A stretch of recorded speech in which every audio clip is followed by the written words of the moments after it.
회개은총, 회개은총이라는 제목으로 말씀 전가하겠습니다. 우리 오전에 살펴본 내용은 합당한 열매, 합당하다는 것의 기준은 하나님, 하나님께 합당한 열매를 맺기 위한 그 종자로서, 그 씨앗으로서 우리는 말씀을 파종하고 또 회개를 뿌려 우리가 합당한 열매를 맺어야 되겠다라고 말씀드렸는데, 이번 시간에는 회개라고 하는 것이 무엇인가에 대해서 말씀 전하겠습니다.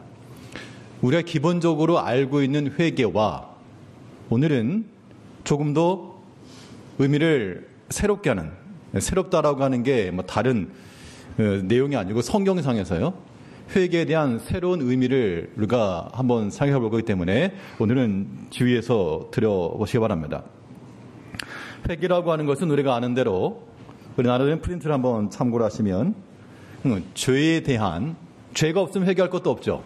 그렇죠? 죄가 없으면 회개할 것도 없는데, 회개라고 하는 것은 그 죄 때문에 내 마음이 아프고 슬프고 근심이 돼서 그것을 끊고 내가 그리스도께로 돌아가 순종하겠노라라고 하는 그러한 우리의 헌신, 이것을 우리가 회개라고 부르는 겁니다.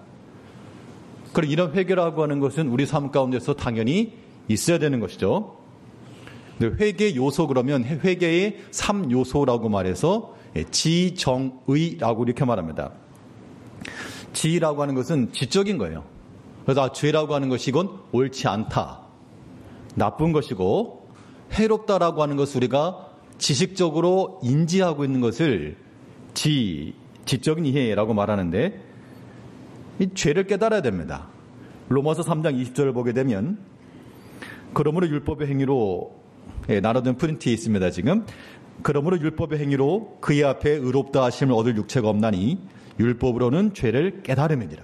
그러니까 율법을 통해서 죄를 깨닫고, 이것은 죄다 라고 하는 것을 일단 알아야 한다는 겁니다.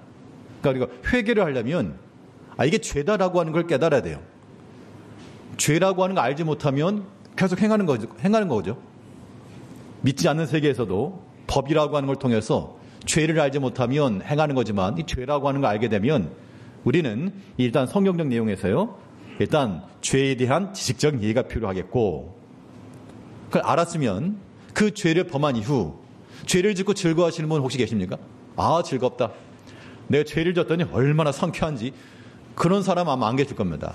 왜냐하면 우리 믿음의 성도들은 범죄하고 죄를 짓고 나게 되면 우리 영혼이 하나님께로부터 가리워진 바 되기 때문에 그것이 우리에게 슬픈 겁니다. 그러니까 죄라고 하는 것이 우리에게 즐거움을 주는 것처럼 보일지라도 궁극적으로는 죄가 우리 영혼을 근심케 하고 상심케 만듭니다. 그러니까 우리를 완전 속이는 거죠. 희대의 사기꾼인 겁니다. 그런데 죄 때문에 우리 마음이 아프고 속상하고 애타고 그 상한 마음을 갖는 것, 이것을 감정적인 인정이라, 정이라고 말하는 겁니다. 고린도후서 7장 9절 말씀에서는, 동그라미 2번에서요, 고린도후서 7장 9절에서는 내가 지금 기뻐함은 너희로 근심하게 한 까닭이 아니요 도리어 너희가 근심함으로 회개함을 이른 까닭이라. 그러니까 어떤 회개라고 하는 것이 이루어지는 그 시점에 있어서 마음에 아픔이 있었고 근심이 있었다.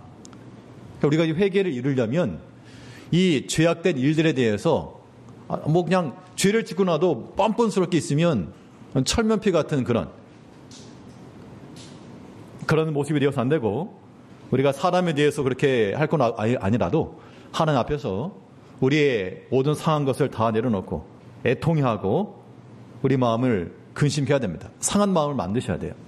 이게 회개 요소이고요. 자, 여기까지는 보통 잘들 하시는 겁니다. 죄라고 하는 것도 알고, 죄 때문에 하나님 앞에 죄송하기도 하고, 설령 내가 또 죄를 지을지언정 아무튼 하나님 앞에 죄송하기도 하고 민망하기도 하고, 내 신앙생활 이거밖에 안 되나 자책도 하기도 하고, 이런 감정성까지는 우리가 보통 다루는데, 정말 중요한, 결정적으로 의지적인 측면까지는 못 나가기 때문에 회개가 일어나지 않고 보통 회만 하고 개는 안 한다, 이런 말이 나오는 겁니다. 회개 요소 가운데는 또한 의지적인 요소가 있어서 죄를 끊고 그리스도께 순종하고자 하는 우리의 의지적 결단이 필요한 겁니다. 요한복음 8장 11절 말씀을 보게 되면 예수님께서 현장에서 가나마다 잡혀온, 죄를 짓고 잡혀온 그 여인에 대해서 예수께서 이르시되 나도 너를 정죄하지 아니하노니 가서 다시는 죄를 범하지 말라 하시니라. 뭐 어쩔 수 없으니까 뭐 잘했다 그렇게 말씀하신 게 아니고, 어쩔 수 없다 그렇게 말씀하신 게 아니고요, 정죄하지 않았지만 가서 다시는 죄를 짓지 말라. 그러니까 여기에는 이 여인의 입장에서는 다시는 죄를 범지 말라 그랬으니까 다시는 죄를 범하지 않으려고 하는 그러한 의지와 실천과 결단함이 있어야 된다, 그런 얘기입니다.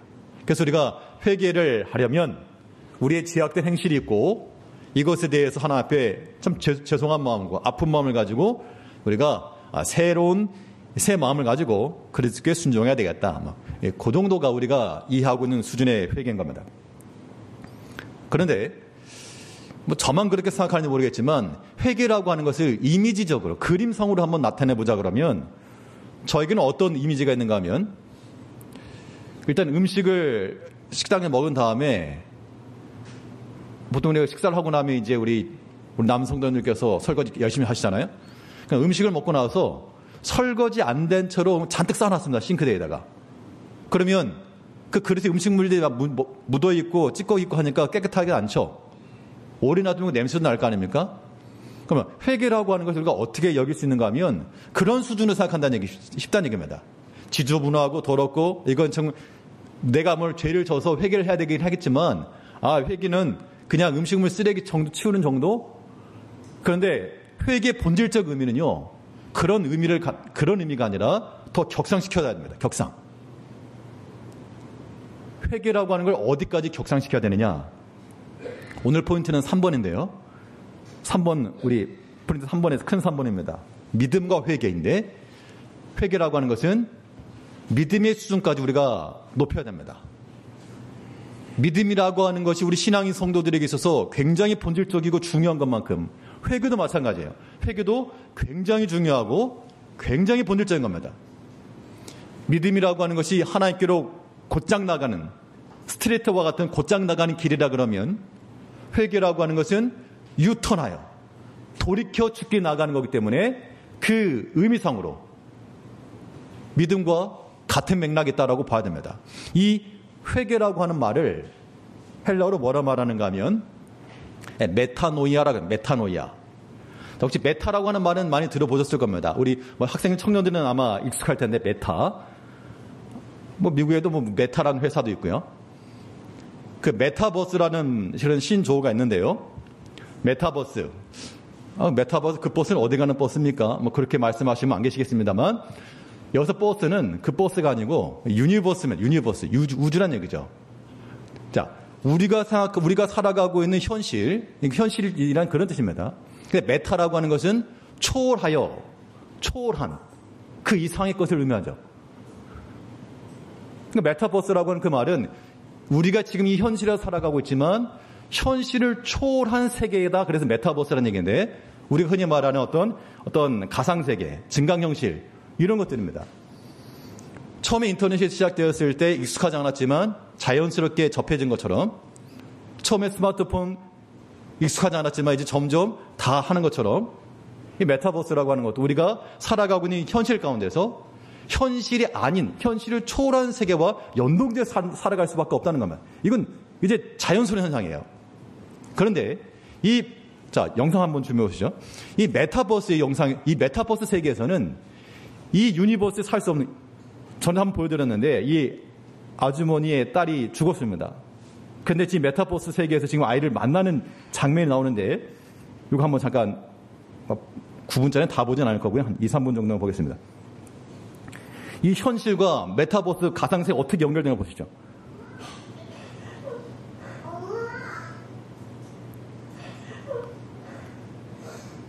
엄마 어디 있었어? 엄마 내 생각했어? 맨날 엄마 많이 보고 싶었어. 엄마도 나 보고 싶었어.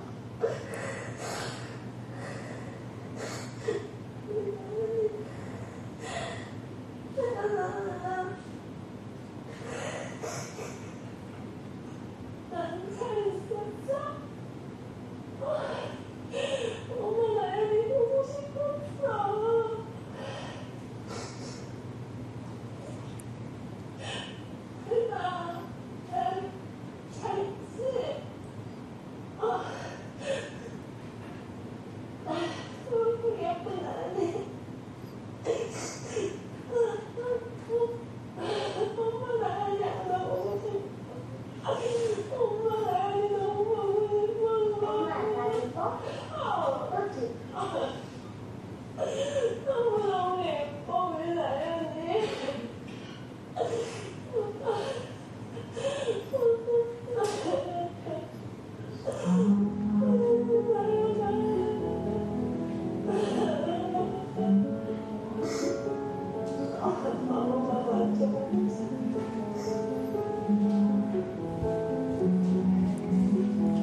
네, 여기까지 한번 볼게요.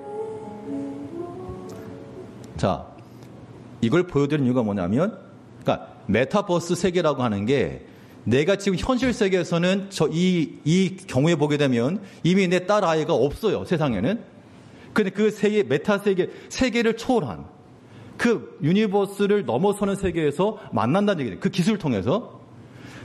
회계라고 하는 말이 메타노이라고 하는 건데, 이 메타노이아라고 하는 것은 생각, 정신, 이런 얘기인데요. 우리가 가지고 있는 생각, 우리의 생활에 있는 모습들, 여기서는 만날 수 없는데, 그 메타 세계에서, 메타노이아 세계에서는 우리가 어떤 하나님을 만날 수 있는가? 죄가 없는 우리 상태를 만나는 거예요. 지금 여기 영상에서 어린 아이의 모습이 이미 현실은 없지만 이미 마치 있는 것처럼 보이잖아요. 메타노이아 세계에서, 회개의 세계에서는 하나님께서 죄가 없는 우리를 그렇게 만나신다는 겁니다. 우리는 아무리 내가 거룩하게 살려고 하고 하나님의 말씀대로 살려고 해도 여전히 죄가 있는 우리잖아요. 말 한마디 고치지 못하고 행동 하나 바로 고치지 못하고 우리의 어떤 작은 하나 변화시키지 못한 우리 자신인데, 이런 현실 세계에서는 하나님을 만날 수가 없다고요. 죄인이니까. 그런데 메타노이아의 세계에서, 회개의 세계에서는 죄가 없는 내가 발견되기 때문에 하나님께서 그 나를 만나주신다는 겁니다. 그럼 이 회개라고 하는 것은 단지 내가 죄를 졌고 회개해야지 정도가 아니라, 이 세계는 믿음이 있어도 고차원의 세계가 되는 겁니다. 회개를 해야 될까요? 말아야 될까가 아니라 하나님을 만나려고 하는 자들, 반드시 회개하는 자가 돼야 되죠. 이 메타노이아 세계에 들어가 한다는 겁니다. 그런 의미에서 이 회개라고 하는 것은 단순히 죄를 짓고 나서 또 회개해야지, 그런 음식 설거지하는 차원에서 뒤치다거려 하는 그런 정도가 아닌 겁니다. 우리 신앙에서 본질이요, 하나님 만나는 귀한 시간들이에요. 그때 우리가 기도할 때마다 뭐 하셔야 됩니까? 즉 하나님께서 이 영상에 나왔던 이 어머니가 마치 딸아이를 만나는 것처럼 하나님께서 지금 우리를 찾고 계시는 거예요. 그 죄 가운데 자유한, 죄가 없는 현실 세계에서 있는, 현실 세계에 우리는 여전히 죄가 있잖아요. 그런데 우리가 회개 가운데 들어가게 되면 하나님의 회개하는 그 심령을 하나님께서 기뻐 여기신다는 겁니다. 그러니까 우리 자신 생각해 봤을 때 내가 너무 싫을 때가 있다는 겁니다.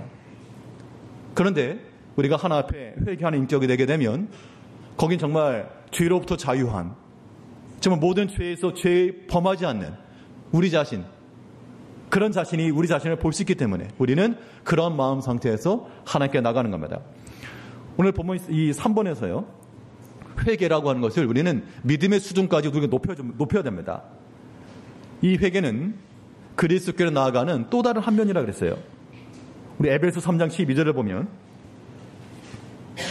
우리가 그 안에서 그를 믿음으로 말미암아 담대함과 확신을 가지고 하나님께 나아감을 얻느니라. 이 믿음이라고 하는 것은 하나님께 나아가는 겁니다. 믿음 없이 하나님 앞에 나갈 수가 없죠. 우리 성도님들 믿음 없이 신앙생활을 할 수 있습니까? 불가한 겁니다. 믿음이 있으셔야 돼요. 믿고 나가는 겁니다. 그런데 회개가 마치 이 믿음과 똑같은 형태의 하나님께 나가는 길이라 그랬어요. 사도행전 8장 22절 말씀에서는 그 1번 밑에요. 그러면 너희 약함을 회개하고 주께 기도하라. 혹 마음에 품은 것을 사하여 주시리라. 회개하고 주께 돌아오라. 기도하라. 회개하는 심령을 주께서 받아주시겠다, 그 얘기 아닙니까? 즉 우리에게 나아가던 길, 내 생각이며 내 마음이며 이곳으로가 아니라 예수의 길, 그 길 우리 특성하지 않습니까? 그리스도의 길로 우리가 회개하고 돌이켜야 될 것을 말하고 있습니다. 돌이키지 않으면 우리는 주를 만날 수가 없는 거예요. 믿음 없이 신앙생활 하는 것과 똑같다는 겁니다. 단지 우리가 회개라고 하는 것을 하나님 지난주 죄를 졌습니다, 죄송합니다, 그런 차원에서가 아니라 죄가 없는 나를 만나는 시간이에요. 이걸 생각하니까 참 이게 너무 아름다운 겁니다. 너무 귀한 거잖아요. 나는 나를 봤을 때 너무나도 여전히 죄가 있고, 아무리 내가 성경을 읽고 찬송을 부르고 기도한다 하더라도 변화되지 않는 내 모습, 때로는 다른 사람을 알지 못하는 내 자신의 그런 여러 가지 약한 모습들, 그런 게 너무도 싫은데, 그런데 회개 가운데서 이 메타노의 세계에서는 그것이 없는, 하나님 나를 다 만나줄 수 있는, 죄가 전혀 없는 그런 세계에서 나를 발견할 수 있으니 얼마나 아름다운 세계인가. 정말 요즘 게임기 같은 것도요, 그런 가상현실, 증강현 이런 것들, 이런 걸 착용하면 시간 가는 줄 모르고 지낼 겁니다. 회개 자리도 마찬가지인 것 같아요. 단지 죄를 회개합시다, 그런 차원이 아니라 하나님을 만나는 그런 시간들이요, 하나님 만나는 세계입니다. 그 회개 자리에서는 뭐가 없는, 죄가 없는 나를 만나는 거죠. 하나님이 가장 사랑하시고 가장 기뻐하실 만한 그런 우리 자신을 우리는 메타노이아 세계에서 만나야 됩니다. 그렇기 때문에 이 회개는 하나님께로 나아가는 길이라. 믿음은 직행하는 길이요, 회개는 유턴하여 가는 거다. 그러므로 우리는 믿음이 꼭 필요한 것처럼 회개도 꼭 필요한 겁니다. 회개하지 않고서는 우리가 하나님 앞에 이를 수가 없어요. 성경에서는 이 회개를 가리켜서 믿음에 준하는 그러한 이 용어와 의미를 얘기해놨습니다. 그래서 동그라미 2번을 보게 되면 회개하는 믿음과 믿는 회개는 등가, 같은 의미다라는 그런 의미인데요. 우리 사도행전 3장 19절 한번 같이 읽어보겠습니다. 프린트 되어 있죠. 사도행전 3장 19절 시작. 그러므로 너희가 회개하고 돌이켜 너희 죄 없이 함을 받으라. 이같이 하면 새롭게 되는 날이 주 앞으로부터 이를 것이요. 자, 회개하고 돌이켜 죄 없이 함을 받으라. 죄 사함의 은총이라고 하는 것이 우리는 믿음으로 구원 얻지 않습니까? 믿음으로 구원 얻는 것인데 이 회개함이라고 하는 것이 거의 우리에게서는 믿음과 같은 그러한 위치에 있는 것임을 분명히 보여주고 있습니다. 회개와 믿음이라고 하는 것은 이 같이 가는 거. 동전의 양면과도 같이 우리는 이 회개와 믿음을 같이 가야 됩니다. 누가복음 24장 47절 말씀에서는 또 그의 이름으로 죄 사함을 받게 하는 회개가 예루살렘에서 시작하여 모든 족속에게 전파될 것이 기록되었으니, 죄 사함을 받게 하는 회개, 이것만 놓고 보게 되면 이건 구원론, 중생론에 관해서 뭔가 새로운 이론인가? 라고 생각하시지만 여기서 말하는 회개라고 하는 것은 믿음과 같은 의미로 받아들이는 겁니다. 참된 믿음은 우리의 회개를 동반하게 되어 있고 또 회개는 믿음을 근거로 하는 겁니다. 이제 우리가 죄 사함을 받으라. 이 회개가, 그래서 우리가 개별적으로 회개하는 것은 우리의 모든 죄악들 하나하나들 그에 대한 우리의 회개인 거고요. 여기서 말하는 회개라고 하는 것은 그리스도의 대속적 사역으로서의 회개를 말하는 겁니다. 그러니까 같은 단어이지만 지금 조금 용례가 다르게 쓰이고 있는 거예요. 사도행전 11장 18절 말씀에서는 그들이 이 말을 듣고 잠잠하여 하나님께 영광을 돌려 이르되 그러면 하나님께서 이방인에게도 생명 얻는 회개를 주셨도다 하니라. 이 회개를 통해서 우리가 또한 생명을 얻는다. 이것은 우리 믿음에 준하는 그런 회개의 능력의 역사인 겁니다. 그러면 이제 우리에게 주어진 건 당연한 거죠. 회개를 할 것이냐 말 것이냐. 이것은 우리에게 선택이 아니라 우리에게 필수입니다. 필수. 이 회개라고 하는 것은 용서해 주세요, 그것만이 아니라 죄 사주함의 은총 가운데서 하나님을 만나는 것까지 포함됩니다. 그게 메타노이아 세계인 거예요. 서로 다른 세계에서 분리된 것이 아니라 우리는 그 같은 세계에서 만나는 겁니다. 누구를요? 하나님을. 우리가 다 하나님 우리 아버지라고 말하잖아요. 나의 아버지요, 나의 하나님 아버지요, 우리는 그의 자녀라. 근데 정말 우리가 분리된 채로 살아간다? 전혀 다른 세계에 살고 있는 겁니다. 그리스도께서 우리 가운데 성신하여 들어오신 것처럼 이제 우리가 하나님 나라를 침노하여 들어간다. 그 메타노이아의 세계로 들어가서 거기서 우리가 하나님을 만나는 겁니다. 이게 어떤 입신이라든지 어떤 신비 체험이랄지 그걸 말하는 게 아니에요. 우리의 생각과 마음과 그걸 넘어선 그 너머에 계시는 그 그리스도를 만나며 그 하나님의 인도하심을 받고 나갈 때 우리는 죄사함, 그 죄사함의 은총을 입은 자로 살아갈 수가 있고 또 우리에게는 생명이 주어진다. 영적 생명이 그렇게 주어진다라고 하는 겁니다. 그래서 우리는 어떻게 할 것인가? 우리 믿음에 있어서 합당한 열매를 맺혀야 되는 것처럼 또 회개를 통해서도 합당한 열매를 맺는다. 그래서 회개라고 말할 때는 뒤에 덧붙여야 될 말이 회개의 열매. 회개했다가 아닙니다. 내가 회개했어요라고 하는 말은 이런 거죠. 내가 어제 친구를 속였는데 회개했습니다. 죄송해요. 잘못했어요. 그게 회개가 아니라 참된 회개라고 하는 것은 그 일이 또한 나타나지 않는 열매가 드러나는 것까지. 그렇기 때문에 이 변화된 우리의 삶의 모습으로 나타나야 됩니다. 마태복음 3장 8절 말씀에서 그러므로 회개에 합당한 열매를 맺고, 회개함을 통해서 계속해서 열매를 맺어갈 뿐만 아니라 회개 또한 어울리는 열매를 맺어라. 이에 대한 구체적인 예가 삭개오를 통해서 나타났는데요. 누가복음 19장 8절 말씀에서 보게 되면 삭개오가 서서 주께 여짜오되 주여 보시옵소서 내 소유의 절반을 가난한 자들에게 주겠사오며 만일 누구의 것을 속여 빼앗은 일이 있으면 내 갑절이나 갚겠나이다. 그러니까 삭개오가 하는 말이 제 회개하겠습니다. 제 예전에 이렇게 좀 세금 조금 이렇게 횡령한 거 그거 회개하겠습니다. 잘못했어요. 그 죄를 인지하고 인정하는 것만이 아니라 갚겠다. 이게 열매를 맺히는 겁니다. 이제 우리 개개인의 신앙생활뿐만 아니라요. 또 교회 공동체 내에서도 회개 열매를 맺으려면 이러한 나타나는까지가 포함돼야 됩니다. 그렇다고 해서 옛날 하나하나 다 꺼내가며 들춰가면서 옳으니 그러니 할 필요가 전혀 없습니다. 우리 마음 가운데 회개하는 심령을 갖는 사람들은 기억나는 게 있으면 삭개오처럼요. 기억나는 게 있으면 가서 사과할 걸 사과하고 용서를 구할 걸 용서를 구하고 이것이 회개 열매를 맺혀나가는 겁니다. 근데 우리는 어떤 마음을 갖고 있는가 하면 그래? 그럼 이 말을 아무개가 들었으면 나한테 와서 사과하겠지? 그걸 기대하시면 안 돼요. 그 마음을 깨닫는 자가 가서 하는 거지. 저 사람이 와서 해라. 그걸 기대하는 게 아니라 회개의 마음이라고 하는 것은 내가 깨닫고 삭개오가 지금 자기의 행위를 변화시키는 거잖아요. 예전 했던 것들을 돌이켜서 그 아닌 다른 열매를 맺히겠다 그 얘기죠. 이제 우리가 우리 자신에게서나 또 공동체 내에서나 회개 열매를 맺어야 됩니다.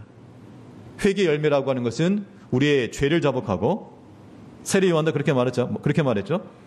너의 죄를 자복하고 회개하라. 그때 나왔던 많은 사람들이 자기의 죄를 자복하였고 세례를 받았다 그랬습니다. 삶의 변화된 모습이 나타나야 되겠고 그 삶을 통한 변화의 모습이라고 하는 것은 단회적으로 끝나는 게 아닙니다. 저 어저께 회개했는데요. 그게 끝이 아니고 지속적인 변화를 요구하고 있습니다. 지속적인 변화예요. 계시록 3장 19절 한번 같이 읽어보겠습니다. 동그라미 2번 밑에 계시록 3장 19절 말씀하세요. 같이 읽겠습니다. 무릇 내가 사랑하는 자를 책망하여 징계하노니 그러므로 내가 열심을 내라 회개하라. 회개하라고 명령을 하고 있어요. 회개하라. 사랑하는 자에게 회개하라. 그 회개를 통해서 누구를 만난다? 우리는 죄로부터 자유한 우리 자신을 만나고요. 그 우리를 만나오신 하나님을 만나는 겁니다. 메타노이아 세계에서. 회개하지 않으면요. 하나님께서 우리의 촛대를 옮기신다. 오늘 마태복음 본문에 봤던 것처럼 너희가 아브라함의 자손이라고 자랑하지 말라. 뭐로도 대신할 수 있다? 이 돌들로도 대신할 수 있다. 회개하지 않으면 돌에게 은총을 빼앗긴다는 겁니다. 이제 우리가 하나님께로부터 받은 바 그 은총을 상실함하지 않도록 우리 가운데 들어온 모든 죄의 미혹들 이것을 우리가 물리쳐 이겨내야 되겠고 죄와 연관된 우리 자신들 우리가 감정적으로도 슬퍼하고 또한 지식적으로도 왜 이러한 어리석은 짓을 했는가 라고 하는 걸 깨달아야 됩니다.